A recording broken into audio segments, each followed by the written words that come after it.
All right, what are West Coast Swing competitions? Why should you do them? Why shouldn't you do them? How do they work? In this video, that's what we're gonna answer for you. Now, there are two main types of competition that would be great for you as a new dancer or an experienced dancer. And those are Jack and Jills and Strictly Swings. We're gonna talk about the details of both.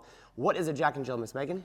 In the simplest form, a Jack and Jill is a social dance that you get to compete with somebody you don't know.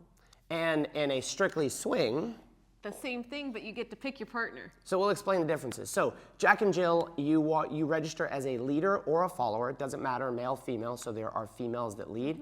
Fun stat, 30% of the divisions at our West Coast Swing competition a couple of weeks ago were won by female leaders, so that means that's pretty cool. And one, they swept first, second, third. So you can register as a leader or follower, doesn't matter your gender, and you will enter in typically the Newcomer Division. Newcomer, Novice, Intermediate, Advanced. There's a point system, so you can't just enter in an advanced division. So you'll enter, let's say, in the Newcomer Division. They will line up all the leaders and followers and pair them up randomly. So you'll get a randomly assigned partner. You'll dance typically 3 songs, so you'll get a randomly assigned partner. You'll line up in a specific way. You'll dance the song. They'll stop the song. You turn around so we can see your numbers and judge. And then you will be rotated to a different partner, and you'll do that typically 3 times in most of the competitions. So should you do one? Yeah, if you can social dance at all, you are qualified to do a Jack and Jill. Now, Strictly Swings are a little bit different and to some degree maybe a little bit more comfortable because you get to pick who you're dancing with. Not on the floor, but before you sign up. Correct. So in a Strictly Swing, you would register if there's someone that you feel comfortable dancing with. They don't let you have your official dance partner. So if Megan and I registered for a Strictly Swing, we're professional dance partners together. They go, might be a little bit of cheating there. Don't cheat. But I could find another friend of mine that I like dancing with, and again, go out, enter a level. In that division, you do not have a point system, so you could choose to dance whichever level you think is comfortable. I always say start low and work your way up. But now, should you do them?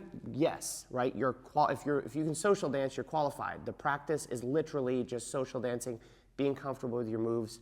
In this video, we're not going to go into the tips and tricks and strategies to try to win because you shouldn't do it if your goal is to win, because it is a luck of the draw in your partner. So random. It is a luck of draw with the music. It is a madhouse of people. We've judged quite a few of them over the years, and it's not something to stake your self-esteem on. So if you're one of the people that is going to feel super bad now, super bad how I say this, where you're going to stake your self-esteem on the results of the competition, don't do that. We've all done it to some degree over our careers, maybe me more than you, but don't stake your self-esteem on it, but do it as a challenge and something. And have fun. And have fun. So, like, Jack and Jill should be fun. And so what we did before, we had a West Coast Swing competition here in Louisville. We had 650 people, and almost actually exactly half of them registered for a competition. What we did here in the studios, we had a little 2-hour class for our new students. So we had 18-ish people, and we kind of walked them through a mock Jack and Jill. We explained it to them like we're doing here now.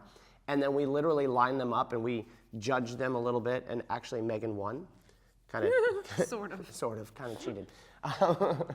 So we just randomly assigned people we walked them through to get comfortable, and it was really cool.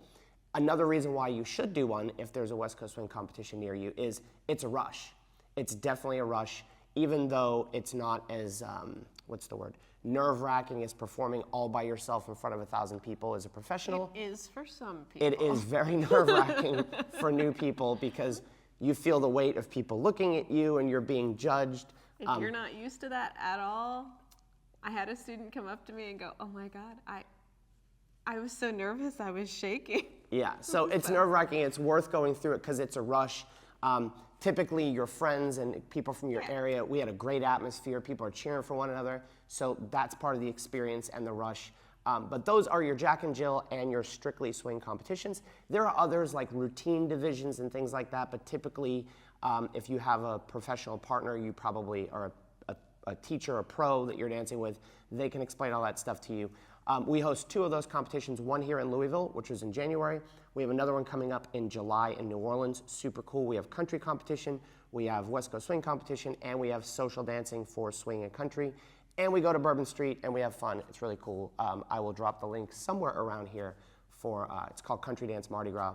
The other one's called Derby City Swing, but those are our two competitions. But I will also drop the link for the WSDC that has all of the competitive West Coast Swing events. You can look down the calendar, see what's close to you.